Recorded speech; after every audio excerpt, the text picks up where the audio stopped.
Buenas tardes a todos y todas. Le damos la bienvenida a la doctora Ana Josefina From, docente invitada, y a los colegas que hoy se encuentran presentes virtualmente en esta séptima clase de este curso de actualización en Derecho de las Sucesiones, organizado por el Colegio de Abogados de Tucumán, la Escuela de Graduados del Colegio de Abogados de Tucumán, el Instituto de Derecho Sucesorio del Colegio de Abogados de Rafaela, y auspiciado por especialización en Derecho Sucesorio de la Facultad de Derecho de la Universidad Nacional de Rosario. Dale. Mañana. En la clase le informamos algunas cuestiones organizativas. Recordamos que se entregarán certificados solamente a quienes hayan asistido como mínimo a 6 clases. Durante la clase se subirá el chat de Zoom y a la aplicación de Telegram un formulario Google que contendrá unas pocas preguntas de múltiple choice sobre aspectos de la clase. Deberán contestar el formulario y de esta forma justificarán su asistencia a cada clase. Solo se registrará el presente de los que se encuentren inscriptos. Dicho formulario permanecerá abierto solo por 1 hora contado desde que finalice la clase. Transcurrido dicho periodo se cerrará y no podrán justificar su asistencia al curso. Quienes no completen el formulario serán considerados como ausentes. Deben tener la precaución de completar el formulario respetando cada campo. Ejemplo, poner el apellido primero y luego su nombre, a los fines de que el sistema contabilice las asistencias de manera correcta. El formulario se completa y se envía una sola vez por cada clase. Les recordamos que el ID de acceso al Zoom es el mismo para todas las clases. Además, cada vez que se unan a la plataforma Zoom, deberán identificarse con su nombre y apellido para que podamos darles ingreso a la clase. Cualquier duda que se le presente durante el dictado de este curso, les recomendamos que los canales de comunicación con la coordinación del curso son correo electrónico posgradosucesiones@gmail.com o mediante Telegram. Para unirse al grupo, si todavía no lo han hecho, pueden hacerlo mediante enlace que fue enviado a sus correos electrónicos y que copiaremos por el chat de este Zoom. Durante las clases podrán enviar chat por privado a las coordinadoras que se encuentran en la sala identificadas con el fondo de pantalla del curso. Con el objetivo de una mejor optimización de la clase, durante la exposición no podrán realizar preguntas verbales. Durante el encuentro se habilitará un formulario para que puedan realizar allí sus preguntas. Al finalizar el encuentro se responderán algunas sorteadas al azar. Les recordamos también mantener silenciados sus micrófonos y ahora sí damos inicio a la clase. Muy buenas tardes a todos y a todas. El tema correspondiente a la clase de hoy es fuero de atracción y está a cargo de la doctora Ana Josefina Fron. La doctora Ana Josefina Fron es juez civil en familia y sucesiones de la 9ª nominación Centro Judicial Capital, especialista en familia por la UNL, magíster en Magistratura y Derecho Judicial por la Universidad Austral, docente de posgrado de Derecho Sucesorio UNSA. Doctora, le damos la bienvenida y las escuchamos. ¿Qué tal? Buenas tardes a todos. La verdad que un inmenso placer poder compartir este momento con tantos colegas que sé que no solamente son de Tucumán, sino también de, bueno, de Santa Fe, de Rosario y de muchos lugares del país. La verdad que es impresionante el interés que ha suscitado este evento, digamos, organizado en convenio con tantas instituciones que nos dedicamos al derecho. Un placer poder aportar algo del derecho sucesorio, que es mi pan de cada día, porque bueno, yo tengo competencia exclusiva, en Tucumán hay competencia exclusiva, 3 juzgados del Foro de Familia y Sucesiones, nos dedicamos en forma exclusiva por una acordada a sucesiones, así que, bueno, considero que me voy especializando con la práctica. No soy docente, he dado así algunas clases de posgrado, pero no soy docente. De todos modos, me encanta compartir lo que uno en la práctica va aprendiendo. No sé si, bueno, puedo compartir la pantalla. Yo he preparado un PowerPoint bastante básico para poder dirigir mi exposición, pero bueno, por eso lo quiero compartir. No sé, Paola, compartimos.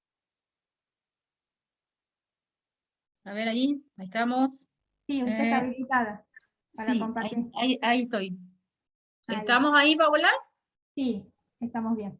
Bien. Sí, se ve bien. Bueno, como ustedes saben, Mamá. el Código Civil y Comercial, sí, el Código Civil y Comercial, puesto en vigencia en el año 2015, trae tanto en materia de familia como en materia de derecho sucesorio normas relativas al proceso, normas procesales. Esto me acuerdo en el momento, digamos, en las previas de la sanción del código y con posterioridad en un tiempo, se debatió mucho acerca de la constitucionalidad de estas normas procesales dentro de un código de fondo, por esto de las facultades no delegadas por las provincias, fue un debate bastante intenso. De todos modos, desde mi punto de vista, la verdad que las normas procesales dentro del Código Civil como están puestas, me parecen una ayuda y un instrumento muy valorado a la hora de poder ejercer el derecho tanto de familia como el derecho sucesorio. Es decir, que creo que el tema de constitucionalidad se ha quedado, digamos, un poco en la, digamos, abstracto,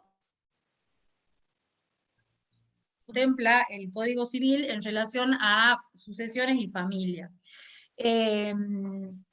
De todos modos, creo que más que, tampoco conozco planteos de inconstitucionalidad por este tema que hayan llegado o que hayan tenido trascendencia, que hayan llegado a la Corte, o sea que es un tema que, digamos, ha quedado como zanjado. Respecto de normas procesales, también creo, desde mi humilde punto de vista, que es una excelente oportunidad para cuando se reformen los códigos procesales civiles de todas las provincias, tener en cuenta todas estas normas y ayornar nuestros códigos procesales a estas pautas procesales, porque más que eso son pautas o principios que nos permiten encauzar todo el fondo del derecho desde el punto de vista procesal. Hay cuestiones, digamos, a ver, de demasiado formalismo, que ya, o que excesivo ritual, que ya un poco no van con el fondo del derecho y con todo lo que el derecho de fondo pretende a la hora de proteger derechos de los justiciables, ¿no? Entonces, el desafío más que la inconstitucionalidad me parece que es la reforma y el ayornamiento de nuestros códigos procesales provinciales. Bien, como sabemos, en el libro quinto, que es lo que la transmisión de los derechos por causa de muerte, tiene un título específico, que es el séptimo, que habla del proceso sucesorio. El proceso sucesorio, como ustedes saben, es un proceso cuya finalidad es la transmisión, ordenar esa transmisión hereditaria de una persona a quienes lo suceden, sean estos llamados por la ley o por el testamento, como sabemos, los dos tipos de sucesiones que ya seguramente en otras clases se ha visto. Me encanta, me parece que es muy importante y que yo uso mucho, muy a diario, y que está muy vinculado con el tema del fuero de atracción, lo que nos trae el Código Procesal, el Código Civil en cuanto al objeto del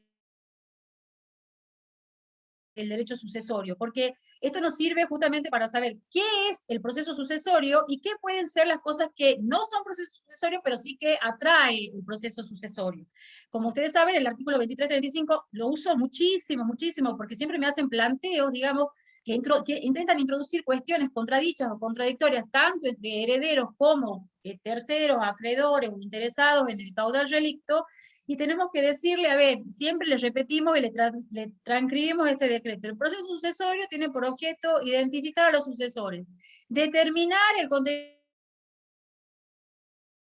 de la herencia, cobrar los créditos, pagar deudas, legados y cargas, rendir cuenta y entregar los bienes.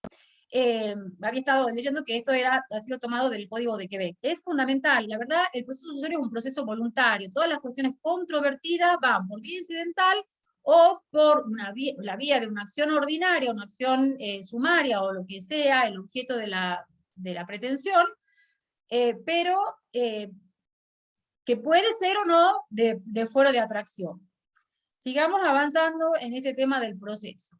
El tema del proceso, en el proceso sucesorio también, como ven, norma procesal más básica que la competencia, regula la competencia del proceso sucesorio en forma mucho más clara que los artículos del Código Civil de Vélez que están marcados con rojo. El artículo establece que la competencia para tener el juicio sucesorio básicamente es la del último domicilio del causante. Y hace una aclaración sin perjuicio de lo dispuesto en la sección 9 del capítulo 3 que habla del derecho internacional privado, es decir, cuando una sucesión tiene algún elemento de extranjero, digamos, tiene un elemento internacional. Ya sea que el causante esté en el extranjero, haya bienes en el extranjero, haya bienes, y ya lo vamos a ir desarrollando. Quería un poco elogiar la simpleza de este artículo del 2336 que habla del juez, técnicamente habla de competencia, no como el artículo 3284 que hablaba la jurisdicción sobre la sucesión, corresponde a los jueces del lugar. Esto era una falta de técnica, digamos, legislativa. ¿Por qué? Porque confunde dos conceptos que son, digamos, podremos hablar de una especie de género-especie o de interacción, pero no es lo mismo la jurisdicción que la competencia. Es decir, un juez todos los jueces tenemos jurisdicción, es decir, la facultad de administrar o de decidir cuestiones, pero no de decidir todas o cualquiera de las cuestiones. por una cuestión organizativa, por una cuestión a veces también de orden público, tenemos acotada nuestra jurisdicción a una competencia que es un límite o la medida de la jurisdicción que ejercemos, ya sea por la persona, la materia, el territorio, perdón, ahí está mal escrito, el grado, el turno, entonces acota esa jurisdicción. Se ha elogiado ese tema de la corrección terminológica, ¿no? Otra cosa, dice el artículo claramente, ambos, también en el Código de Vélez se decía, la competencia es del juez del último domicilio del causante. ¿Por qué es la competencia del último domicilio del causante? Y bueno, acá está la respuesta. Todas las relaciones de una persona, todos los vínculos que tanto crediticios como contractuales, incluso familiares que tiene una persona, las tiene en el lugar donde tiene su asiento habitual, donde vive, su domicilio. Entonces, ahí es donde están los acreedores, las personas que pueden llegar a ser, o que te pueden llegar a tener vocación hereditaria en relación al causante, es ahí que la importancia del juez competente del último domicilio del causante. Esto que parece así tan sencillo y tan obvio, último domicilio del causante, a la hora de la práctica no siempre es tan sencillo y tan fácil, y se plantean un montón de cuestiones, incluso de saber cuál es el último domicilio del causante. Hoy en día, con la globalización, en que muchas personas, por ejemplo, viven un tiempo en un lado, viven un tiempo en el otro, muchas veces los casos no son tan sencillos de determinar cuál es el último domicilio del causante. No es el tema específico a abordar acá, pero sí, bueno, quería ponerles refrescarles, digamos, como todo el sistema del Código Civil, que para resolver todas las cuestiones del último domicilio del causante, tenemos que dirigirnos al libro primero, la parte general, donde justamente habla del domicilio, los distintos tipos de domicilios que tenemos, el domicilio el habitual, el laboral, y qué pasa cuando se inician dos sucesiones en diferentes jurisdicciones, porque en alguna de las dos el causante ha tenido alguna cuestión. También debemos distinguir el último domicilio del causante con el domicilio que diga o que figure en la partida de defunción. Sabemos que la partida de defunción es un instrumento público que hace fe de la muerte de una persona, del fallecimiento de una persona y del lugar donde ha fallecido, pero no siempre nos dice respecto del último domicilio del causante, y muchas veces es necesario hacer las informaciones sumarias para acreditar que el último domicilio del causante no es donde él ha fallecido, porque, por ejemplo, estaba enfermo y estaba internado en un hospital de Buenos Aires y falleció allí, y la persona que inscribió la defunción por ahí no sabía cuál era el último domicilio del causante, entonces hay que hacer una pequeña información sumaria para demostrar que el último domicilio del causante era en donde realmente es. Por eso es que, bueno, tenemos varios medios, se pueden usar varios medios de prueba, generalmente lo más importante son los instrumentales, el documento de la persona. A ver, la prueba de testigo, la verdad que últimamente no la estamos tomando porque hacemos audiencias online, y la verdad que la prueba testimonial online es bastante relativa. Siempre yo prefiero, digamos, a la hora de la acreditación del último domicilio, pruebas como más instrumentales, más contundentes que la declaración por ahí de un testigo. Por ejemplo, me ha pasado que han tratado de acreditar el último domicilio del causante con un documento de esos verdecitos que son un librito verde, ni siquiera el celeste, y entonces sí, bueno, sí, obviamente, en el año 75 el causante vivía en la ciudad de San Miguel de Tucumán, pero a ver, ¿qué pasa ahora? Han pasado tantos años, o sea, uno al evaluar la prueba se da cuenta realmente cuál es, se puede dar cuenta de cuál es el último domicilio del causante, ¿no? Bien, luego tenemos el tema de, un tema que también está vinculado con la competencia y a veces también con el foro de atracción, que es qué pasa, y siempre en el Código de Vélez, que era el 3285, había generado jurisprudencias encontradas y la doctrina no se ponía de acuerdo en el tema de qué pasaba, quién era el juez competente, si el causante había dejado nada más que un solo heredero. La redacción del artículo 3285 era bastante confusa y había dado un poco jurisprudencia para todos lados. Sin embargo, la doctrina ya finalmente era casi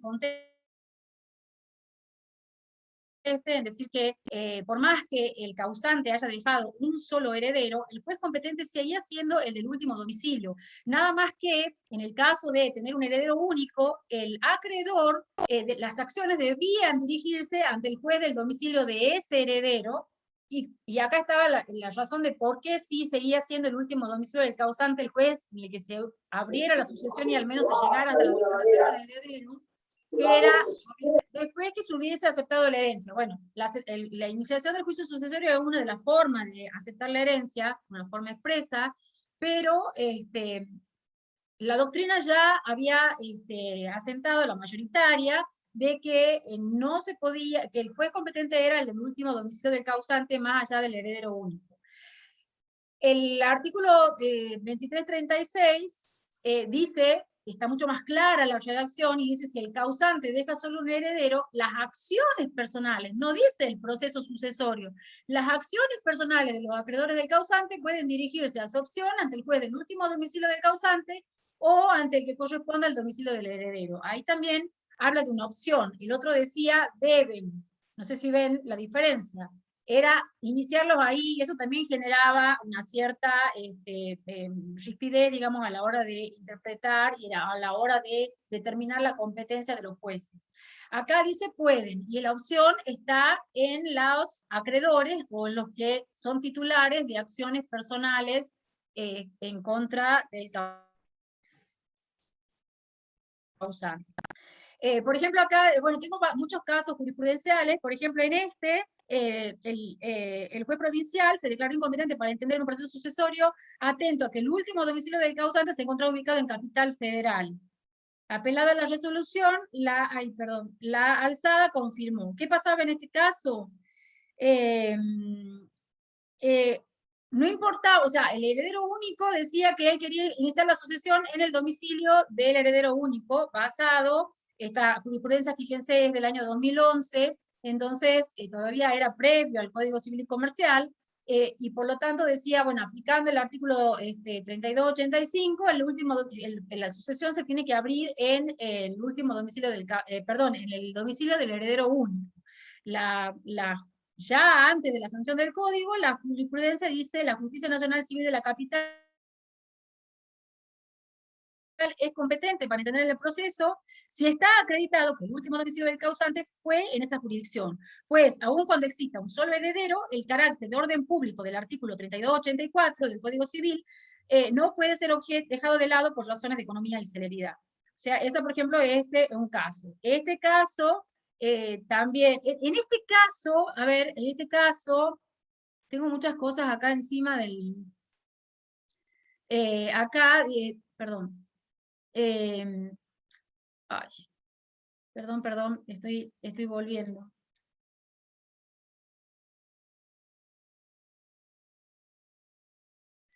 Acá es todo lo contrario. Esta es una jurisprudencia que también es del año 2011, y es todo lo contrario de la anterior. La Cámara declara competente el juez del domicilio del heredero único para entender en la apertura del juicio sucesorio. Desde ya les digo que yo no comparto esta jurisprudencia. ¿Cuáles son los motivos del tribunal para determinar que el juez competente era el heredero único? ¿Qué dice? Es competente el juez del domicilio del heredero único para entender en la apertura del sucesorio si en tal jurisdicción se encuentra ubicado el único bien inmueble, integrante del acervo hereditario, y el peticionante resulta además condómino del causante, ello debido a razones de economía y celeridad procesal, no obstante que el último domicilio del causante se encuentra fuera de la provincia de Buenos Aires. Bueno, acá están viendo cómo dos jurisprudencias se contraponen en el mismo año. Una es la Cámara de Apelaciones de lo Civil y Comercial de Lomas de Zamora, y la anterior era la Cámara de Apelaciones y Civil de Morón. Dos jurisprudencias totalmente encontradas.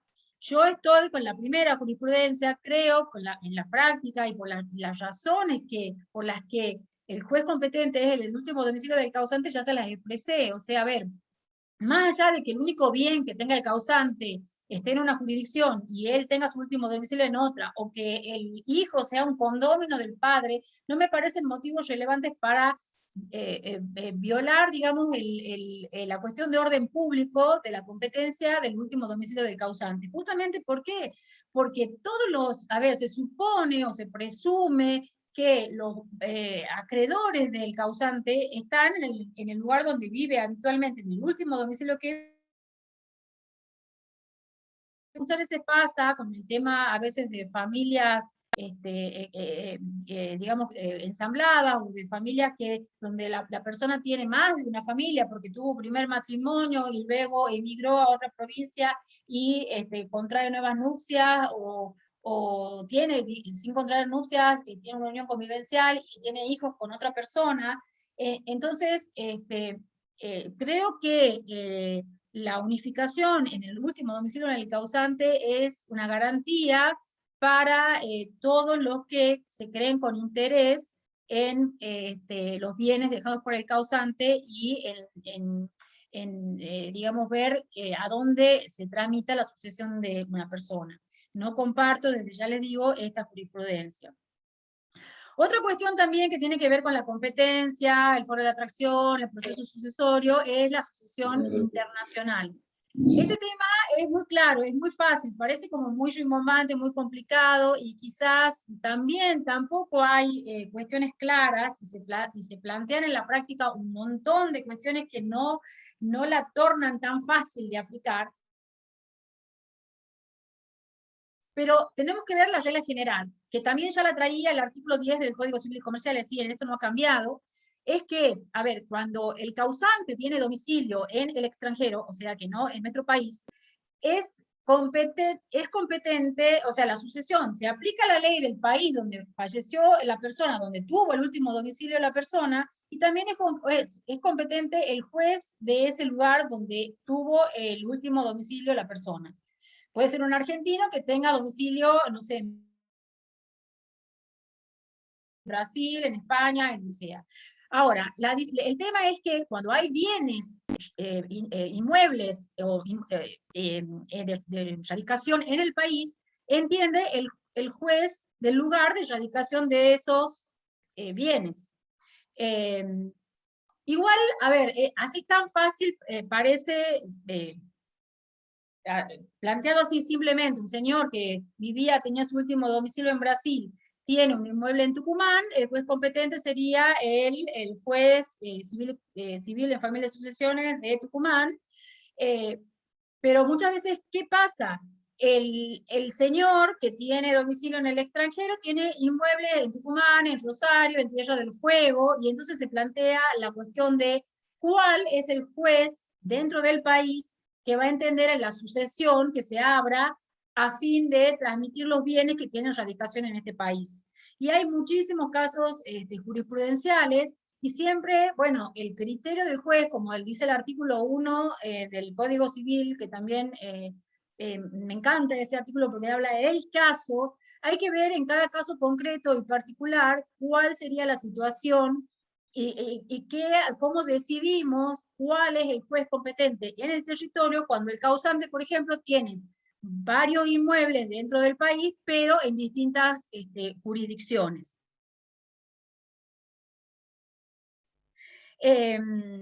Bien, acá yo traigo un caso jurisprudencial, por ejemplo, a donde los hechos del caso son el último domicilio del causante se encontraba en la ciudad de Punta del Este. Son casos bien, Comanche es bien conocido, digamos, un caso que siempre ha sido estudiado y ha dado lugar a escribir varios artículos de publicación en las revistas jurídicas, y veamos cómo decide un juez. ¿Y por qué? Porque había un planteo negativo de competencia, porque, a ver, en este caso, el último domicilio del causante se encontraba en Punta del Este, Uruguay.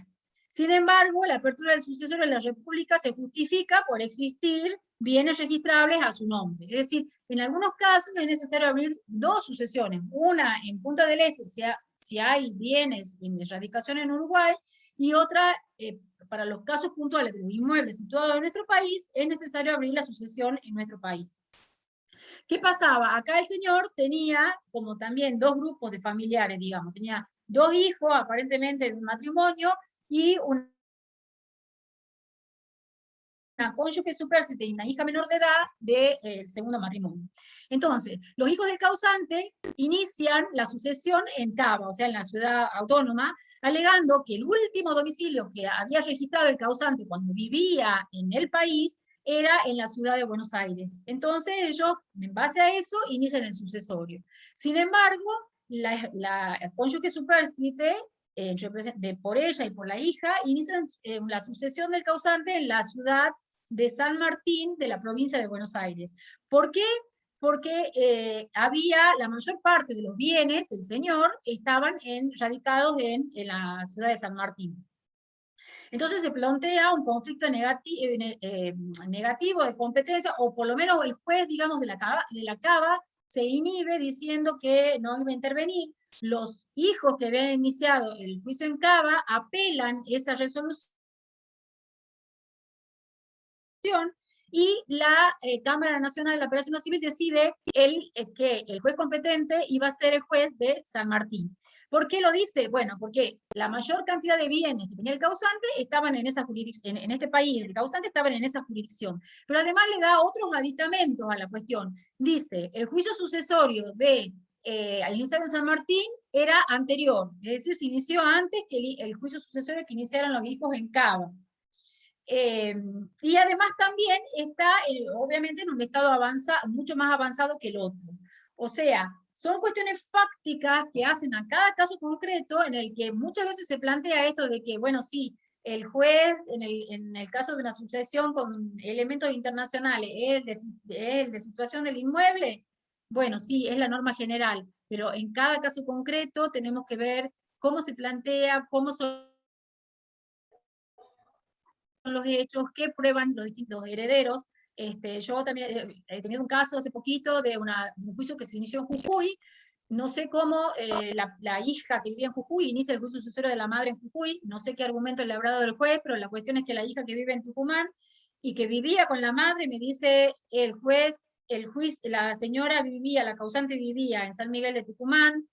Hasta incluso la partida de defunción decía que la señora tenía el último domicilio en Tucumán, y se había planteado, estaba el juicio en Jujuy. Entonces, bueno, yo hice la información sumaria para acreditar, más allá de lo que diga la partida de defunción, de dónde realmente vivía la señora, me declaré competente y le invité a inhibirse al juez de Jujuy. El juez de Jujuy vio el caso, se inhibió y mandó el juicio acá, y lo acumulamos por cuerda, porque bueno, ese era el mío, es todo digital, porque bueno, en Tucumán ya estamos casi el 100% del expediente digital, sobre todo sucesiones que son trámites cortos. Yo tengo sucesiones iniciadas y terminadas, 100% digital. Guardamos en caja fuerte, o escaneamos, perdón, ese sucesorio de Jujuy, que no había llegado más que también a la publicación de dicto, no estaba muy avanzado, y seguimos con este juicio sucesorio. Y la señora de Jujuy tendrá que contratar un abogado en Tucumán para que continúe el juicio de su madre acá en Tucumán. Bueno, todos estos son ejemplos digamos, ¿ves? Ahí está, se inició acá están los fundamentos que usan los jueces para decidir qué es lo que hacemos con la competencia del juez, que no es tan blanco o negro. Los principios generales pueden ser blanco y negro, pero no siempre, y siempre hay un aditamento, un condimento, y es bueno leer fallos y ver cuáles son los fundamentos que usan los jueces para decidir en uno o en otro lugar. ¿Sí? Yo se lo, el power, o sea, las jurisprudencias, digamos, no sé si ven las citas, bueno, todas tienen citas de la ley o de su Gonzalo Culsoni, así que los pueden encontrar y chequear. El juez, por ejemplo, este otro caso, ya del 2013, el juez se declaró incompetente para intervenir en la declaratoria de herederos. Aclaro para los tucumanos que cuando la jurisprudencia dice para intervenir en la declaratoria de herederos, en otras jurisdicciones no hablan de la sucesión o del juicio sucesorio, sino hablan de declaratoria de heredero. Es una cuestión terminológica, digamos, se refiere acá al juicio sucesorio promovido por los herederos de una persona cuyo último domicilio estuvo ubicado en la República de Grecia. El juez de primera instancia se había declarado incompetente porque había dicho el señor tenía su último domicilio en Grecia. Pero ¿qué pasa? Tenía bienes inmuebles en Argentina, entonces dice, si el causante tuvo su último domicilio en el extranjero, pero un inmueble de su propiedad está ubicado en nuestro país, y además los herederos promovieron acción a fin de conseguir su reintegro al acervo hereditario, supóngase que estaban en un pleito de prescripción adquisitiva o de escrituración de ese inmueble, quizás no estaba 100% a nombre del causante, pero sí tenían un boleto de compra-venta de que ese inmueble, el causante lo había adquirido, entonces, o por ejemplo tenía acciones y derechos posesorios y estaban en vías de hacer una prescripción adquisitiva, y por eso entonces el juez, la Cámara, le dice, no, señor juez, usted es también competente para transmitir a los herederos este bien que está de radicación en el país. También hay una cuestión que también ha dado mucho debate en la doctrina y que por suerte ha sido erradicada por el Código Civil y Comercial, que es el caso porque el artículo del Código Civil, el artículo 10 y los artículos del tema de la sucesión internacional hablaba que también era competente el juez en el caso de que hubiera muebles con situación permanente en el país. La verdad es que el artículo nuestro, digamos, el artículo vigente ahora, sacó esto de los bienes muebles con situación permanente en el país y directamente pone inmuebles radicados en el país, porque nos preguntamos, ¿qué son muebles con situación permanente en el país? No sé, un inmueble por accesión, pero inmuebles de radicación permanente, de situación permanente en el país, la verdad que daba bastante que interpretar y daba más problemas que soluciones. Por suerte, el Código Civil y Comercial saca esta posibilidad. Bien, entramos recién, pero no, todo lo que venimos hablando tiene que ver con el tema del fuero de atracción. El fuero de atracción, como todos saben, es la calidad que tienen todos los procesos universales, tanto el proceso sucesorio como el proceso falencial, o de quiebra, o de concurso, para que, o sea, es decir, todos los juicios que versan sobre una universalidad, sobre la de un patrimonio, con miras a su liquidación. Hay un fallo, la Corte Suprema de Justicia de la Nación define el juicio sucesorio siguiendo a Fassi, que es un viejo tratadista del derecho de sucesiones, actualmente aún hoy seguimos con su doctrina, que dice que es la virtualidad que tiene el juicio sucesorio de atraer, para ser resueltas por un mismo juez, un sinnúmero de acciones que suponen procesos contenciosos vinculados a la transmisión sucesoria que tiene a su cargo. Determinan los herederos, determinan los bienes, pagan las deudas y liquidan la herencia y la parte. Ese sería el objeto del juicio sucesorio, que un solo juez que tiene a su cargo todo el caudal relicto, todo el patrimonio de una persona, entiendan todas las acciones que tienen que ver con ese patrimonio, con la liquidación de ese patrimonio. Bien, así el artículo 2336, después de hablar de la competencia del último domicilio del juez del último domicilio del causante, dice, el mismo juez del último domicilio del causante conoce de las acciones de, y hace una enumeración, el artículo 2336, de cuestiones que son atraídas por el fuero de atracción. Petición de herencia, nulidad de testamento, demás litigio que tiene lugar con motivo de la administración y liquidación de la herencia, la ejecución de las disposiciones testamentarias, en fin, hace toda una enumeración, pero este aquí que obvia esto de las acciones personales contra el causante. Y esto ha generado, a la hora de la sanción del Código Civil y Comercial, toda una cuestión, digamos, de si iban incluidas o no iban incluidas. Estaban incluidas o no las acciones personales en contra del causante. Dentro de un ratito voy a analizar cuáles son los motivos de por qué yo y mucha parte de la doctrina, casi la mayoría, porque han sido algunos fallos nada más que han dicho que no había fuero de atracción porque literalmente el legislador de 2015 había sacado del articulado las acciones personales del causante. porque considero que sí están absolutamente incluidas y siguen formando parte y son, digamos, la mayor parte de las cuestiones que atañen al foro de atracción que diariamente tenemos en los procesos sucesorios. Bueno, algunas características es de orden público al estar vinculada con la cuestión de competencia, y a pesar de que es, digamos, a veces una alteración de las normas del juez natural o de la competencia, al estar involucrado en cuestiones de competencia, es de orden público y es inderogable por la voluntad de las partes. Es decir, no podemos acordar que el juez que va a entender va a ser otro que no sea el del último domicilio del causante. Constituye una excepción, ahí está la competencia en razón de la materia, del territorio, del turno, es una excepción a la regla del juez natural. La finalidad, bueno, implica la concentración en un mismo juez de los pleitos seguidos en contra del causante. La verdad es que el foro de atracción, yo que manejo cuestiones de foro de atracción, es como muy útil, es como muy, incluso para el que inicia la acción, que es atraída por el sucesorio, es como mayor seguridad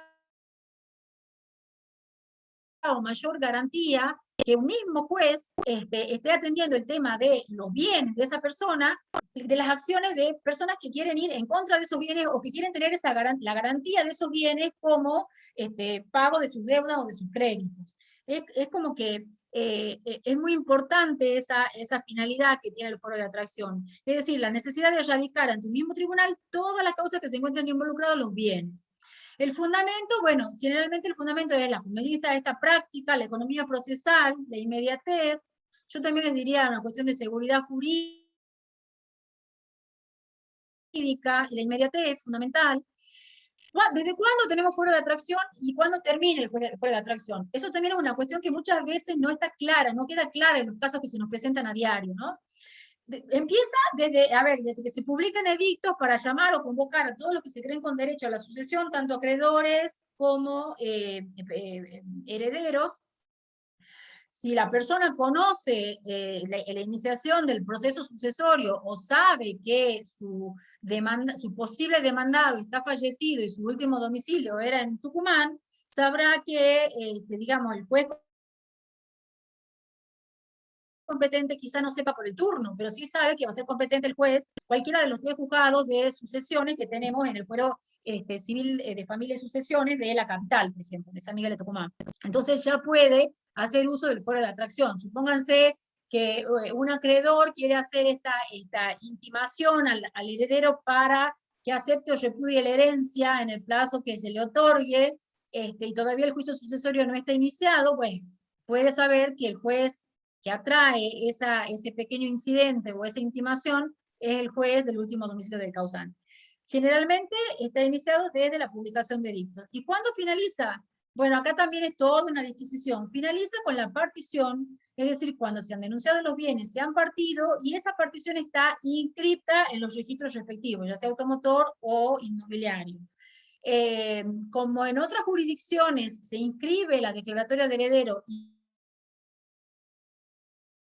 muchas veces, al inscribir la declaratoria de heredero, los herederos hacen particiones privadas y ya no requieren o no van al juez sucesorio para hacer la partición, muchas veces se consideraba que ya una vez dictada la declaratoria de herederos, cesaba el fuero de atracción. Bueno, eso es la doctrina y la jurisprudencia. A nosotros no nos pasa porque nosotros no tenemos la inscripción de las declaratorias de heredero, pero sí a otras jurisdicciones aclarar que la declaratoria de heredero no pone fin al juicio sucesorio, que el juicio sucesorio se le pone fin con la partición y hasta la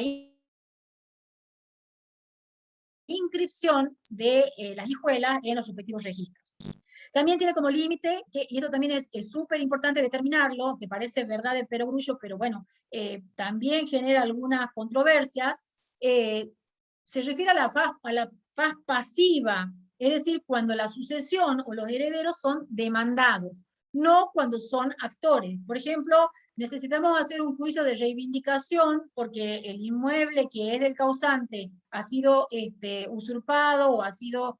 A ver, ahí lo que tengo que hacer es presentarme, iniciar el juicio sucesorio, pedir una autorización judicial e iniciar el juicio de reivindicación. Ese juicio de reivindicación, a más allá de que es una acción real, no es tan feliz el ejemplo, pero bueno, porque se mezcla con el tema de la acción real, que también está excluida, no entra dentro del fuero de atracción. Supóngase que el causante tenía una deuda por alquileres, entonces yo necesito ejecutar esas deudas por alquileres de un inmueble que era del causante. Bueno, ahí el fuero de atracción no va, yo tengo que iniciar el sucesorio, nombrar o designar un administrador, o ponernos de acuerdo entre los herederos para pedir una autorización al juez del sucesorio para iniciar el juicio de cobro de esos alquileres, o ejecutar esos alquileres. Solamente se ejerce el fuero de atracción cuando el causante o los herederos son demandados. Por ejemplo, vendió por boleto, tiene la obligación de escriturar, el juicio de escrituración contra el causante va a fuero de atracción. ¿Sí? Acá viene la otra limitación, no alcanza acciones reales. Si yo quiero hacer una reivindicación del inmueble que era si a mí me demandan al causante lo demandan como por una reivindicación, esa demanda sí no puede ser atraída, aunque el demandado sea el causante, porque es una acción real. Todas las acciones reales, como reivindicación, acciones posesorias, expropiación, usurpación, no quedan fuera del fuero de atracción. Lo de la duración ya lo hablamos, y también el tema del caso del condominio también tiene que ver con el tema de la declaración de la inscripción de la declaratoria de herederos. Se plantean muchas veces casos en los que los herederos sacan la declaratoria de heredero, logran la declaratoria de heredero y queda el juicio por muchísimo tiempo sin hacer la partición y la adjudicación. Y los herederos creen que son condóminos.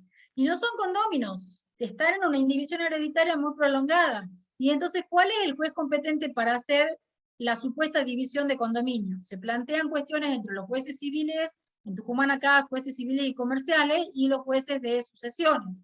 Entiendo que si todavía no se ha partido el inmueble, y tampoco se ha inscrito la hijuela, el juez del sucesorio tendría que seguir interviniendo. También cabe aclarar que, a pesar de que decimos que el fuero de atracción dura hasta la partición, o sea, a partir de la partición ya no habría fuero de atracción, muchas veces se prolonga el fuero de atracción porque, por ejemplo, en las mismas causales que enumera el artículo del fuero de atracción, habla de nulidad de la partición, o, por ejemplo, una acción de petición de herencia que puede hacerse después de la partición.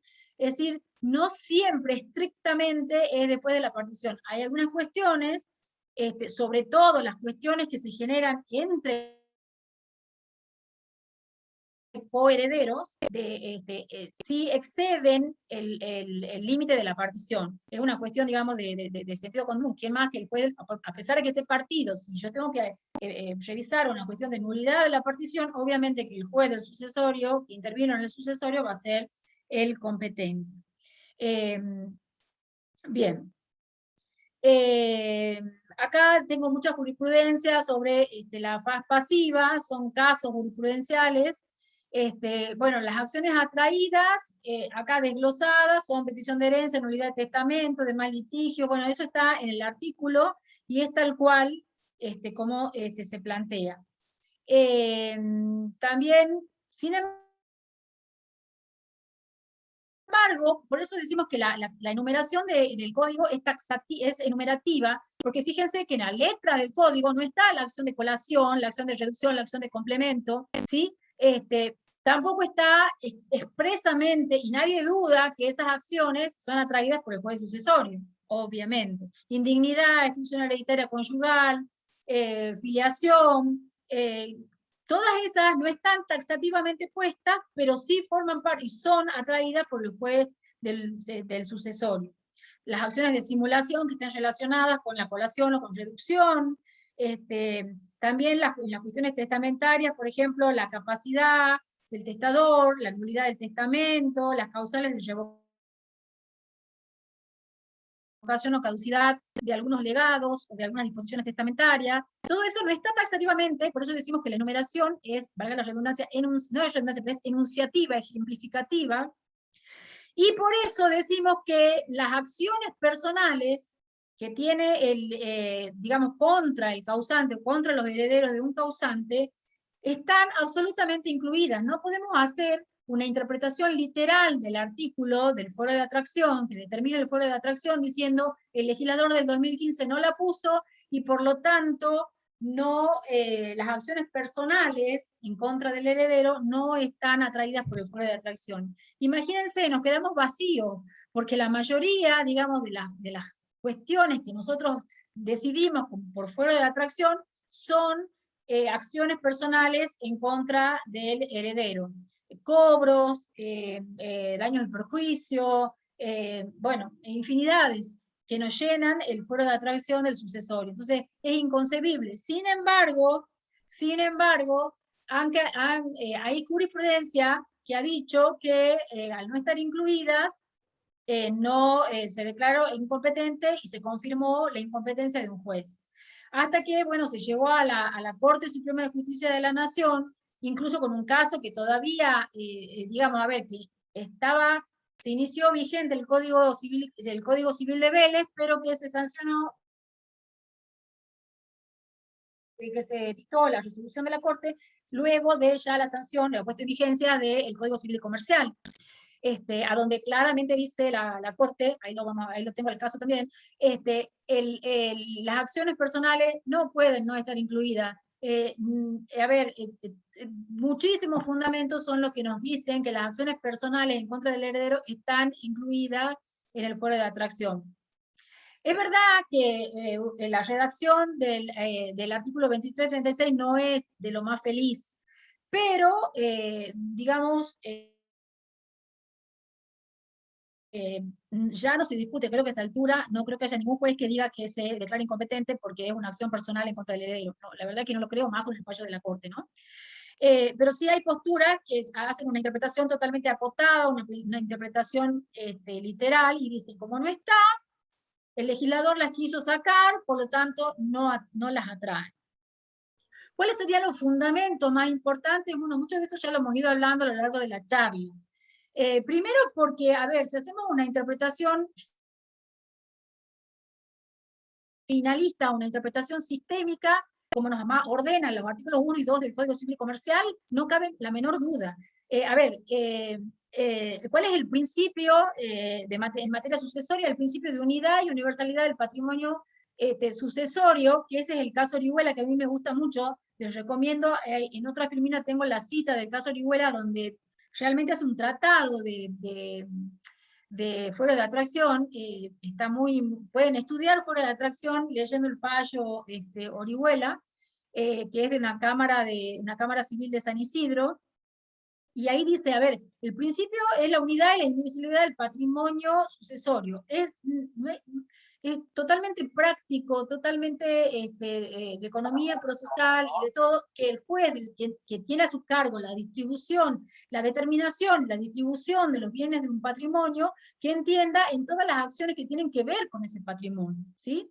Otro fundamento es que, ya he dicho, la enumeración es enunciativa, no taxativa, por lo tanto entran un montón de otras que no están puestas. Entonces, el no estar incluida literalmente no es un fundamento válido. Después también, como siguiendo a la profesora Mariana Iglesias, a la que sigo un montón, ella, y esto también es cierto, a ver, ¿qué son los litigios con motivo, los litigios que se puedan suscitar con motivo de la administración y liquidación de la herencia, si no son cuestiones de presentaciones de acreedores, pagos de deudas que tuvo el causante en vida y que hay que liquidar? Tenemos ese famoso adagio que nosotros los jueces de sucesiones, yo por lo menos lo tengo grabado a fuego: primero pagar y luego cobrar, o primero pagar y después entregar. O sea, primero se deducen las deudas. Es como el trabajo clásico de un juez del sucesorio: ver todos los acreedores que se presentan, ver qué deudas tiene el causante, y recién de lo que reste, poder liquidar o repartir entre los herederos. Porque ya saben que los herederos tienen, si bien tienen responsabilidad limitada con el valor de los bienes que reciben, pueden perder esa responsabilidad limitada, y además tienen esa responsabilidad. O sea, aunque sea por el valor de los bienes, las deudas del causante hay que pagarlas con esos bienes. Bien, otro argumento podría ser que el último párrafo cuando habla, ya hemos estudiado también el tema del heredero único, ahí habla expresamente el artículo 2336 de las acciones personales. Y dice que los titulares de acciones personales pueden optar por el juez del domicilio del heredero único o del último domicilio del causante. O sea, que para los que no tienen un heredero único no hay opción, y el juez que entiende las acciones personales es el juez del último domicilio del causante, ¿sí? Ese es un argumento, digamos, bastante literal, que además está escrito en la última parte del mismo artículo. O sea que no podemos decir que el legislador profeso sacó las acciones personales de los acreedores del causante.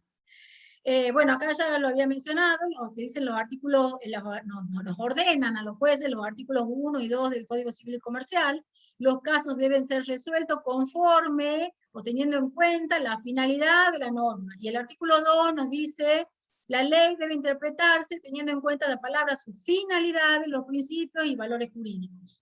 ¿Sí? Entonces, no podemos escapar de las acciones personales atraídas por el foro de atracción. Tampoco en los fundamentos, cuando leemos los fundamentos del Código Civil y Comercial, que antes era proyecto y ahora ya es el código, en ningún lado ni Lorenzetti, ni Hayton, ni Kemmelmacher hablan de que se optó por eliminar el tema del foro de atracción con las deudas personales del causante. Al contrario, yo creo que el código dice, aceleramos el tráfico, le damos mayor celeridad, todos los principios que se enuncian en los fundamentos del código van a favor de que las acciones personales van incluidas en el código, perdón, en el foro de atracción. También la interpretación sistémica que hacemos de nuestro Código Civil, sobre todo en materia específicamente de sucesiones. A ver, sabemos que todo el Código Civil es un sistema que está armonizado. Para el domicilio nos vamos al libro primero, para la capacidad también, y dentro mismo del proceso del libro quinto, tenemos normas que hacen evidente la intención del legislador de proteger, amparar a los acreedores de los fallecidos. Es decir, que se paguen o que se resguarden las deudas que los causantes tienen con determinados acreedores. Por ejemplo, el 2340 habla de la publicación de dictos y dice, se citará a través de publicación de dictos a los herederos y personas que quieran tener un interés en los bienes de la sucesión. El 2356 habla de que los acreedores deberán presentarse al juez sucesorio poniendo de manifiesto cuáles son sus acreencias. El pedido que puede hacer un acreedor como reconocimiento del legítimo abono. Después también el procedimiento de pago que determina el artículo 2358 del Código Civil y Comercial, y encima se remite a la forma de cómo se pagan los acreedores cuando hay varios, y nos remite al tema de las preferencias o de los acreedores, de los rangos de acreedores de las quiebras. También el 2359, que habla de la garantía de los acreedores y legatarios, que es cuando, digamos, hay varios herederos, la garantía son todos los bienes de la masa, el valor se responde con el valor de los bienes. La responsabilidad del heredero por el valor de los bienes del causante, es decir, todas las normas, todo las distintas partes de las normas que regulan el derecho sucesorio nos hacen ver que los acreedores personales del heredero deben iniciar sus acciones en el juez del último domicilio del causante. Bueno, también tenemos la finalidad y el principio de la unidad del patrimonio, que ya lo habíamos reiterado. Bueno, este es el caso que yo les planteaba de Orihuela, que es un caso de la Cámara Civil, una de las salas de la Cámara Civil de San Isidro, a donde ahí está hablando del principio, ve que está en rojo, principio de unidad e indivisibilidad del patrimonio sucesorio.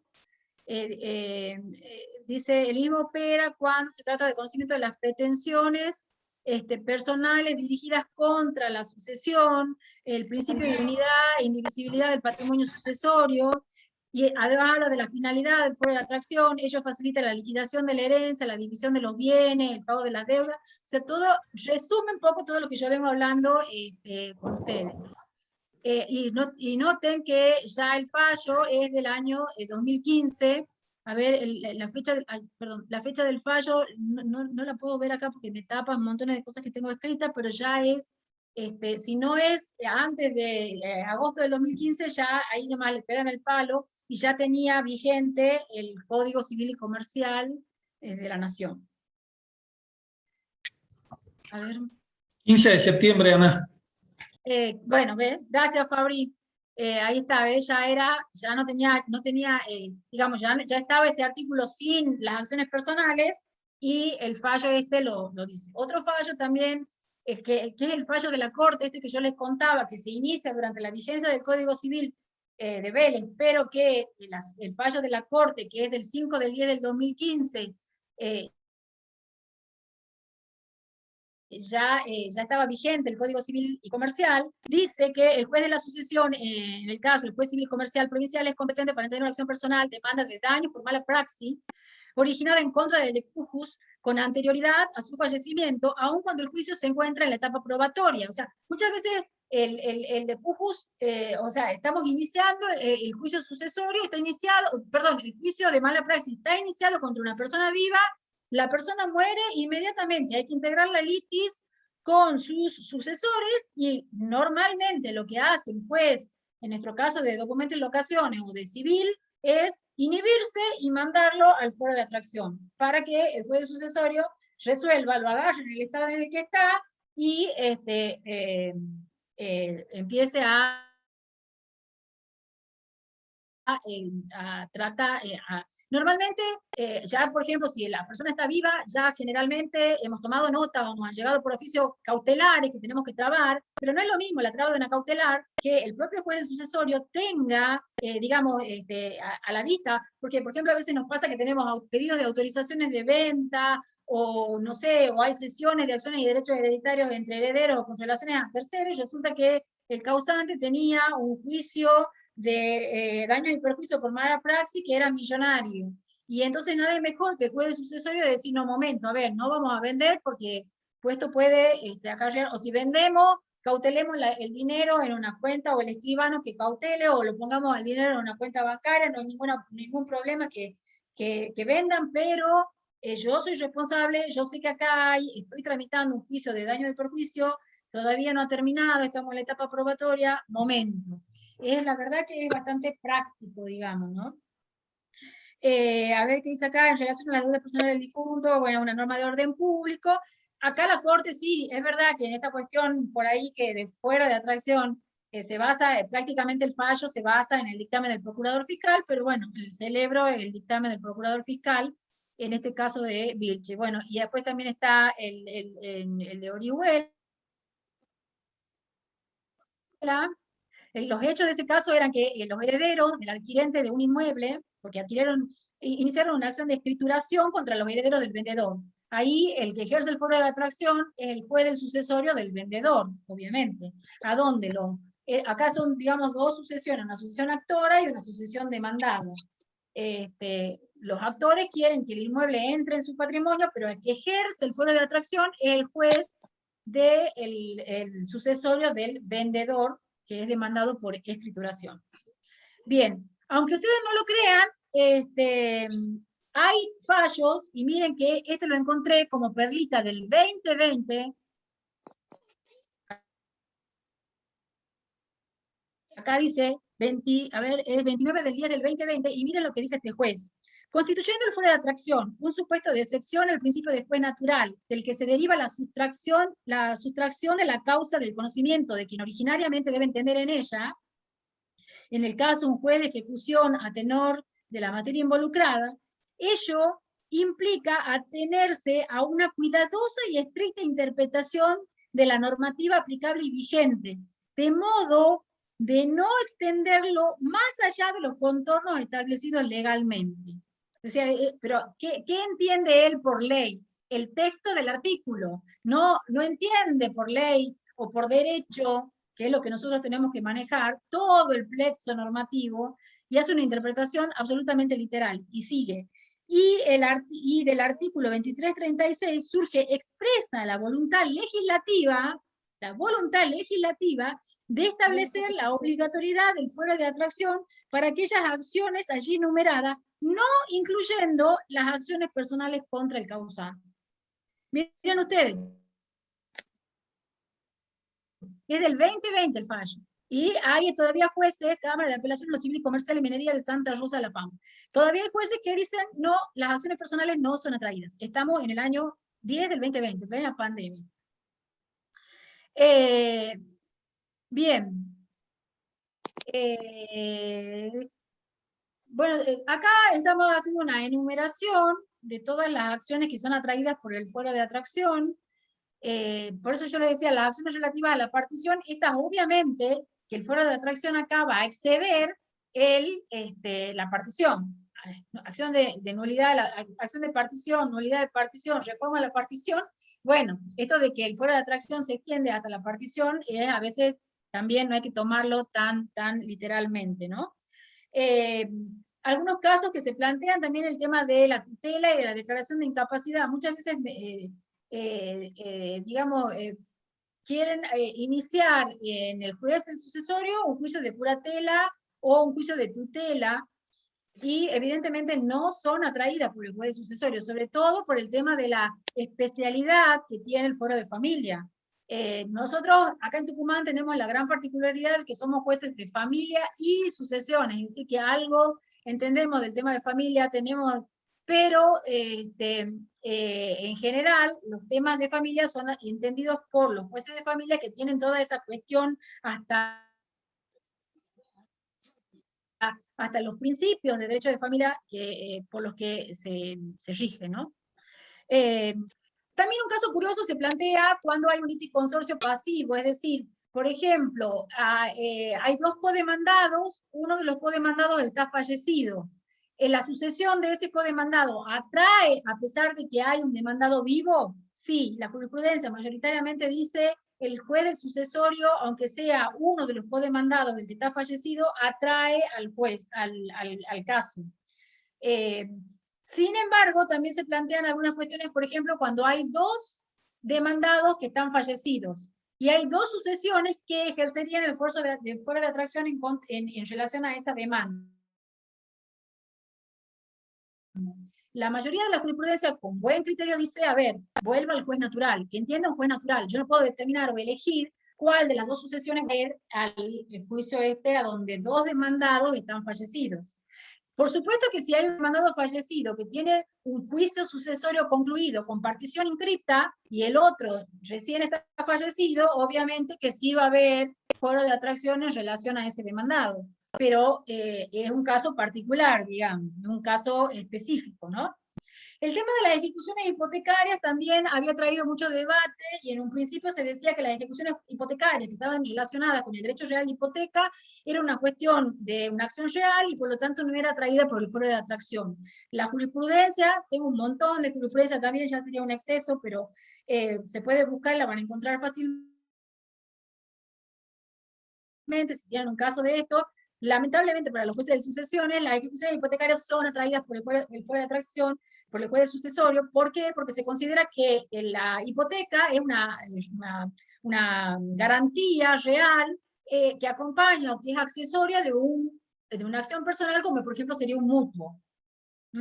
Entonces, en realidad, lo que está trayendo es una acción personal, siendo la hipoteca una cuestión real, pero accesoria de garantía de ese crédito, por ejemplo. ¿Qué pasa con los juicios de escrituración? Bueno, obviamente que si el que ha vendido por boleto de compraventa es el causante, el juicio de escrituración contra el causante está traído.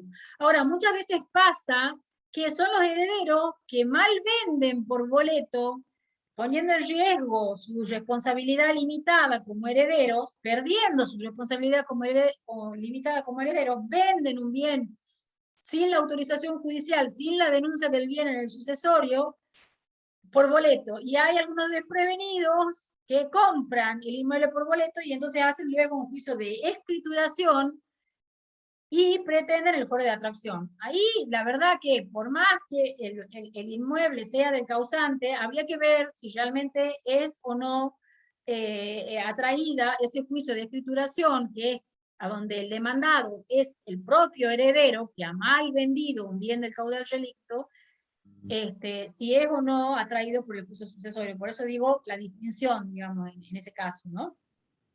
Luego también del tema de ejecución de alquileres, que es muy parecido también al cobro de expensas, ya vamos a ver por qué.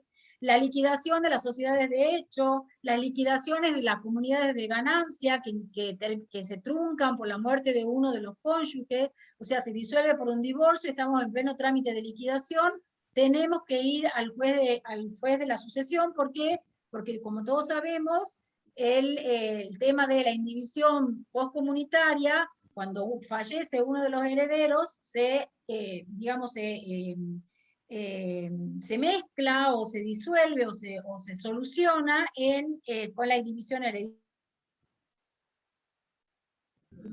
con todas las reglas especiales que tiene, pero sí es atraída por el juez de la sucesión. Daños y perjuicios, bueno, obviamente, recompensas, sí. Le quedan 10 minutitos de la Bueno, exposición. me queda un toco, pero bueno. No atrae las obligaciones contraídas por el cónyuge superstite. Bueno, esto es todo un tema de la liquidación de la comunidad de ganancia. En el tema de la reconvención también hay muchos casos jurisprudenciales. A ver, si el actor es el causante o son los herederos del causante, pero son reconvenidos por una acción personal en contra del causante, ahí ese juicio sí sería atraído, salvo que sea reconvenido por una acción real, que no hay atracción porque es una acción de índole real, sí sería la reconvención, provocaría que todo ese trámite, todo ese juicio sea atraído por el juez del sucesorio. Bueno, también hay cuestiones, digamos, por lo menos en la jurisdicción de Tucumán, hasta ahora, por suerte, no sé hasta cuándo nos salvamos, pero las cuestiones de materia de contencioso administrativa en general no son atraídas, pero yo creo que más que nada por la cuestión de la persona. Generalmente en las contenciosas administrativas el Estado es el demandado, nunca un causante, una persona física, va a ser demandada en una demanda contenciosa administrativa. Generalmente los causantes son actores en las demandas contenciosas administrativas, sobre todo en temas de jubilaciones, diferencias salariales, o bueno, todas estas cuestiones. Por eso es que no tengo que resolver cuestiones contencioso-administrativas hasta ahora. Las cuestiones laborales, sé que en algunas jurisdicciones, y además también por la eliminación de un artículo de la ley de contrato de trabajo, serían atraídas por el juez de sucesiones, salvo el caso de los accidentes laborales. Acá en el foro de Tucumán tenemos digamos, el fuero laboral, entonces generalmente no tenemos fuera de atracción. Sí tenemos embargos, tenemos oficios de embargos, tenemos esas cuestiones, pero no resolvemos los jueces de sucesiones cuestiones laborales hasta ahora. Competencia federal, sí, tengo varios juicios de competencia federal que han sido remitidos así físicamente desde el juzgado federal que queda a 2 cuadras del Palacio a el fuero de atracción del sucesorio. En el tema de desalojo, bueno, también ahí habría que hacer una distinción. ¿Por qué? Porque el desalojo, si mueren las personas, se extingue el desalojo y el desalojo continúa con las personas que habitaban con el causante, y por lo tanto la demanda ya no sería contra el causante, sino con estas personas que continúan o hacen la tácita reconducción de ese desalojo. ¿Entienden? O sea que depende también de los casos. En general, el sucesorio no atrae los juicios de desalojo. Además, como ya he explicado, no me acuerdo, en alguna clase la doctora Iglesia, el desalojo entre coherederos no es posible, no es viable, así que, porque muchas veces se quiere introducir el desalojo a un coheredero, antes de reclamar la indemnización por uso exclusivo, vamos directamente al desalojo, y ahí tenemos que decirle no porque no hay fuera de atracción, sino porque no corresponde, ¿sí? Bueno, en el tema de los procesos concursales y falenciales, la verdad que no tengo ninguna experiencia de concurrencia, evidentemente puede pasar, pero generalmente la doctrina dice que el juicio de la quiebra, el falencial, frente a, digamos, a 2 procesos sucesorios, es el que atrae al otro. El falencial atrae al sucesorio una vez que se resuelva, se liquiden las deudas del sucesorio, de la quiebra, digamos, lo que resta sí iría al juicio sucesorio y se distribuiría entre los herederos. Bueno, tengo, a ver, el tema de el cobro, lo había traído a colación al tema del cobro, ya con esto termino, quería dar también el tema de la conexidad y de los juicios vinculados, pero bueno, ya evidentemente no me va a dar el tiempo, pero por ejemplo, como para que ustedes vean cómo son las cosas, justo hoy, o en estos días, ayer y hoy, tenía que resolver un tema de fuero de atracción de un juicio de cobro de expensas en el que el juez de documentos y locaciones se inhibe y por el fuero de atracción diciendo que el titular dominial del inmueble era un causante que estaba en una sucesión que yo tengo en trámite. Entonces, bueno, ahí justamente yo estaba en el tema de fuero de atracción, encontré jurisprudencia de mi provincia, tanto de la Cámara de Familia y Sucesiones como de la Cámara de Documentos y Locaciones, en la que dice que, a ver, si las expensas fueron devengadas durante la vida del causante, sí, el juicio de cobro de expensas, el cobro ejecutivo de expensas sería traído por el juez del sucesorio. Ahora, si las expensas están devengadas cuando ya los herederos están investidos de la calidad de heredero, han pasado 5 años desde la muerte del causante, ya ahí no habría fuero de atracción porque los responsables ya no sería el responsable de esa deuda, ya no es el causante, sino serían los herederos que ya tienen la investidura y aunque no haya una partición y adjudicación y no se consideren dueños, pero sí son, digamos, la ficción esta de que son titulares de los derechos desde la muerte del causante. La partición retrotrae, la adjudicación nos retrotraen a la fecha de la muerte del causante. Entonces, yo decidí que no era competente y lo invité al juez de documentos y locaciones a rever la competencia. Decidirá de última la Corte de la Nación, la Corte de la provincia. El doctor Fabricio Aguirre, que trabaja en la Cámara, me mira con ojos desorbitados, pero la jurisprudencia está, acá está, de la Cámara de Familia del año 2017. En el presente caso... Sí, estoy de acuerdo, Ana, estoy de acuerdo.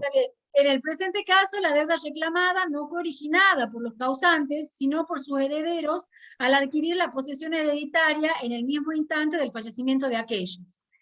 En este caso, habla de posesión hereditaria, yo ahí pondría investidura de la calidad de heredero, ya en un fallo del 2017. No te digo nada, Fabri, pero bueno.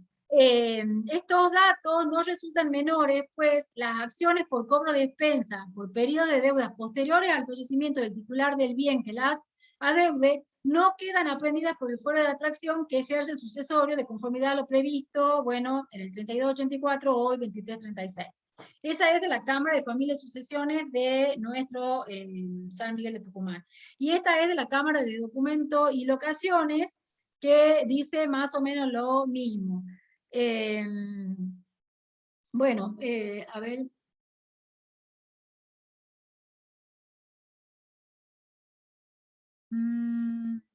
Es necesario distinguir, dice la Cámara, si los créditos reclamados nacieron antes o después del fallecimiento del causante, ya que en el primer supuesto son deudas de este y deben reclamarse por ante el sucesorio en virtud del foro de atracción previsto en la norma citada. En cambio, si son posteriores al fallecimiento, los créditos recaen en cabeza del sucesor, pues este entró en posesión de la herencia ipso iure en el momento del fallecimiento, como dejáramos antes establecido. Bueno, qué sé yo. La misma Cámara de Documentos y Locaciones asume la competencia por deudas por expensas posteriores a la... Más allá que después, durante el transcurso del juicio se embargue el bien que es de titularidad del causante.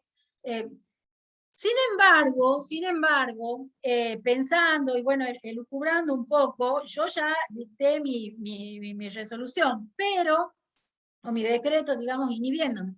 Pero de todos modos, acá hay una nacional que dice lo mismo también, son 2 nacionales que dicen lo mismo en igual sentido. Pero, a ver, yo un poco siguiendo la línea, el hilo de Mariana Iglesias, haciéndome yo misma de abogada del diablo, me ponía a pensar, a ver, está bien, son deudas de los También un poco que los responsabilicemos a los herederos me parece acertado en el sentido de que los impulsa a no mantener tanto tiempo la indivisión, a veces de los bienes hereditarios, que a veces es realmente tremenda la indivisión y las deudas que generan y ellos mismos no se dan cuenta. Quizás responsabilizarlos por las deudas por expensas contraídas después de la muerte del causante, los haga un poco reflexionar y ver que la indivisión no puede permanecer y que deben partir y que deben asignarse los bienes, ¿no? Pero de todos modos, me preguntaba, a ver, el tema del no pago de expensas después de la muerte del causante, ¿no estará relacionada con motivo de la administración y liquidación de la herencia? ¿No será una cuestión de administración y liquidación de la herencia? Y en ese sentido, no ese juicio por cobro de expensa no estaría traído por el juez del sucesorio. No sé, lo dejo planteado, puede ser un argumento para rebatir mi postura y decir, bueno, no, mire, a ver, acá hay un administrador. De todos modos, lograr la legitimación pasiva en el cobro de expensa, cuando no hay un adjudicatario del bien, aunque sea una sentencia de adjudicación, podría ser un escollo, digamos, para el andamiaje de ese juicio de cobro de expensas, ¿no? Podría tornar un problema el tema de determinar la legitimación pasiva, ver cuál de los herederos es responsable del cobro de esa expensa. Todo, uno, el administrador. Entonces, bueno, dejo plantear esa duda, lo planteado como argumento para rebatir mi postura. Tenía muchísimas cosas, también había preparado un tema de filiación que me parece súper interesante, porque por ejemplo el tema de cobro de expensa, el tema de filiación, también son temas que son diarios, y nosotros por lo menos acá en Tucumán no hacemos objeción a la atracción de la filiación, por el fuero de atracción de la filiación que se entabla en contra de impugnación o reclamación de filiación en contra de un causante. En general no tenemos objeción a la hora de asumir el fuero de atracción. Tal vez porque la especialización en el derecho de familia la tenemos, porque somos jueces de familia y sucesiones, y entonces no nos hace tanto ruido resolver un tema, una cuestión de filiación que es tan propia del derecho de familia. Pero me parece que sí es interesante porque después, bueno, lleva a cuenta el tema de la petición de herencia, que puede estar demandada en forma conjunta. En general, yo resuelvo y tramito los juicios de filiación en contra de los causantes, ¿no? Tenía muchísimas cosas para más, también me hubiera gustado también hablar de la conexidad, de los juicios vinculados, que eso también genera un montón de cuestiones, pero bueno, lamentablemente el tiempo ya no me da, y sí quisiera responder algunas preguntas que por ahí hayan planteado. Así que tenía varias jurisprudencias, hay filiación, procesos conexos, sucesiones vinculadas, bien interesante, pero quizás sea motivo de otra charla, de otra clase, porque también es bastante profuso, y yo la verdad que por ahí es difícil de pararme. Soy una apasionada de esto, así que, bueno, chicas, estoy a su disposición para algunas preguntas, si es que hay, por ahí capaz que no hay ninguna. Perfecto, Doc. Sí, sí, sí. Muchísimas gracias, doctora, por la exposición. Ahora le vamos a formular 3 preguntas que fueron elegidas al azar de todas las que los participantes de esta charla nos fueron mandando. Le leo la primera. En el caso de un juicio laboral con sentencia firme, fallece el demandado y uno de los actores. ¿La sucesión del causante atrae el juicio laboral? Ya he explicado a ver, podrían tentarlo, en general, con la sentencia firme, en general en el fuero de Tucumán no se atraen las cuestiones laborales, por más que la sentencia esté firme. De todos modos, a ver, tienen posibilidades. Yo todos los días trago cautelares, digamos, el demandado es el causante, porque también muchas veces pasa que los demandados son los herederos, y ahí se embargan acciones y derechos hereditarios, o la porción hereditaria que le corresponde al heredero. Si el heredero es el causante, es muy fácil de ver, detectar el juicio sucesorio y oponerse, introducirse en el juicio sucesorio o enviar una cautelar desde el juez laboral al juez del sucesorio para que cautelese bien y que en el caso de venderse se cobre la deuda laboral. Yo muchas veces cuando me piden adjudicaciones y particiones o a veces autorizaciones de venta y hay un embargo, consulto con el juez laboral a ver en qué estado está ese embargo, si es posible levantarlo o no para recién hacer la autorización de la venta. En principio, acá en Tucumán no hay atracción, pero creo que por una cuestión, digamos, de pacto tácito, de alguna acordada, alguna cuestión así, no legalmente, no porque esté dicho. Yo creo que legalmente sí podría ser atraída. Lo que pasa es que, digamos, también por una cuestión de índole práctica, también por una cuestión de índole de especialización, podemos tener un foro de atracción, pero también no desbordarnos. Los juicios de sucesiones teníamos multifueros, y la verdad que la cantidad de juicios laborales que existen con personas fallecidas, yo creo que nos desbordaría, pero sí, en principio sí se podía operaría el fuero de atracción. Te escucho. Bueno, la otra pregunta es, el último domicilio de la competencia es el que figura en el DNI. ¿Qué pasa si nunca hizo el cambio y residió en otro lugar? ¿Qué documentación se debe presentar para abrir el sucesorio? ¿Tendría que hacer una información sumaria previamente para poder abrir el sucesorio? A ver, normalmente a nosotros nos llega la partida de defunción. Y en la partida de defunción dice cuál es el último domicilio del causante. Si en esa partida de defunción dice cuál es el último domicilio del causante, por ahí no tenga que ni acreditar que el último domicilio del causante era otro. O sea, si se pone bien cuál era el último domicilio del causante y no hay ningún otro heredero ni ninguna otra persona que haga objeción al tema del último domicilio del causante que figura en la partida de defunción, por ahí pasa. Ahora, si yo quiero acreditar que el último domicilio del causante era otro que figura en la partida de defunción, la partida de defunción, como yo les digo, hace plena fe del domicilio, de la muerte de la persona y del lugar donde falleció, pero no tanto del último domicilio. Y eso sí puede ser rebatido por distintos medios de prueba. Yo decía, a ver, pasa eso, sí es verdad, de que la persona vivía en el último domicilio hace 2 años y nunca hizo el cambio de domicilio. Pero hay otras pruebas, qué sé yo, muchas veces se han probado con el lugar del ANSES donde cobra habitualmente su jubilación, desde cuándo la cobra. Obviamente que se tiene que hacer una información sumaria, si no lo puede acreditar, por ejemplo, con el documento. El documento es básico.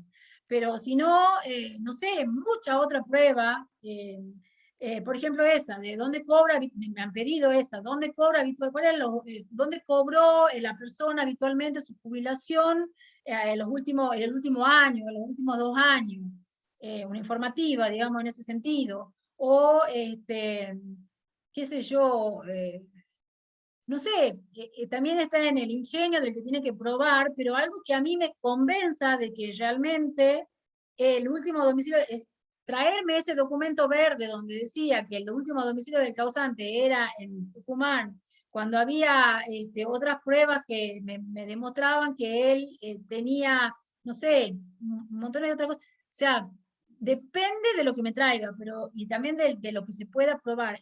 La cuestión es convencer de que realmente la persona tuvo la última residencia, el último domicilio, vivió sus últimos años efectivamente en tal jurisdicción. Bueno, no sé si está respondida, pero bueno. La Sí. última preguntita ya sería, dice, en el caso de que el causante haya dejado un inmueble en otra provincia diferente de aquella donde tenía su último domicilio, para lo relativo a ese inmueble, ¿sería competente el juez de donde está radicado dicho inmueble? No, absolutamente no. Digamos, el tema de erradicación de los inmuebles tiene que ver con el tema de la sucesión que tiene elementos internacionales, es decir, el domicilio del causante está en el extranjero, el juez de radicación del inmueble, si es uno, será el de la jurisdicción donde esté radicado el inmueble por el tema de la ley de situación del inmueble. Pero en el caso de que un causante tenga un inmueble, por ejemplo, en Mar del Plata, una persona que muere en Tucumán tiene un departamento de veraneo en Mar del Plata. El juez competente, si el último domicilio del causante es en Tucumán, es el juez de Tucumán. Después mandaremos la hijuela a través de un oficio ley para que lo inscriban.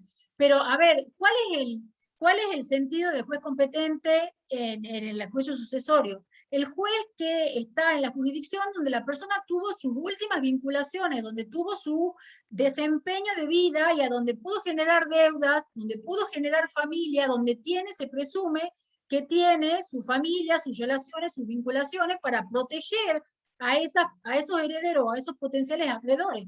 Poco importa que el inmueble esté en Córdoba, en Mar del Plata o en donde esté, porque ese inmueble sigue siendo prenda común de esos acreedores y sigue siendo, digamos, de propiedad de los herederos, va a ser propiedad de los herederos que están investidos de la calidad de herederos. Así que la situación de los inmuebles no es un óbice, no es un motivo para para desplazar la competencia del juez del último domicilio del causante. En uno de los fallos era uno de los motivos para desplazar la competencia al domicilio del heredero único, porque decía que el único inmueble estaba en la jurisdicción donde vivía el heredero único, y además, sí, hay jueces que lo pueden decidir así, no sé qué dirá una cámara o qué dirá la corte, pero yo creo que en mi caso, de ninguna manera. Si me plantean que hicieron una sucesión porque el causante que murió en Neuquén tiene un bien en Tucumán, yo me declaro absolutamente incompetente. Muchísimas gracias. Ahí terminan las preguntas. Bueno, un gusto haber compartido, espero haber sido útil, espero que, bueno, hayan comprendido, que no los haya mareado mucho, y bueno, a sus órdenes, un placer, a la universidad, digamos, a la cátedra o a la Universidad de Rosario, al Colegio de Abogados de Tucumán, creo que también está el Colegio de Abogados de Rosario, y bueno, a todos los que han intervenido, y bueno, muchas gracias a la audiencia por la paciencia y por compartir conmigo esta charla. Bueno, muchísimas gracias, doctora From, por haber participado en el dictado de este curso. La clase ha sido excelente y los conocimientos aportados y compartidos desinteresadamente con todos los presentes denota una humildad y una amabilidad muy grande de su parte. Gracias a todos los participantes por haber asistido a esta séptima clase. Esperamos que haya sido de mucha utilidad para el desarrollo académico y profesional de todos y todas, y les recordamos que la octava clase de este curso de actualización en Derecho Sucesorio se llevará a cabo el día jueves 26 de agosto, a las 18 horas, va a estar a cargo de las doctoras Adriana Krasnow y Sandra Torres. Se van a tratar los temas de filiación y de acción de indignidad, así que los esperamos a todos el próximo jueves. Muchas gracias. Muchas gracias. Hay que hacer una aclaración que el día jueves, al ser 2 docentes la que dan la clase, van a ser 3 horas. La primera docente dará 1 hora y media, va a haber un recreo, un break, y recién inicia la otra doctora la hora y media restante, para que tengan en cuenta. Bien. Gracias. Gracias. Bueno, muchas gracias. Buenas tardes.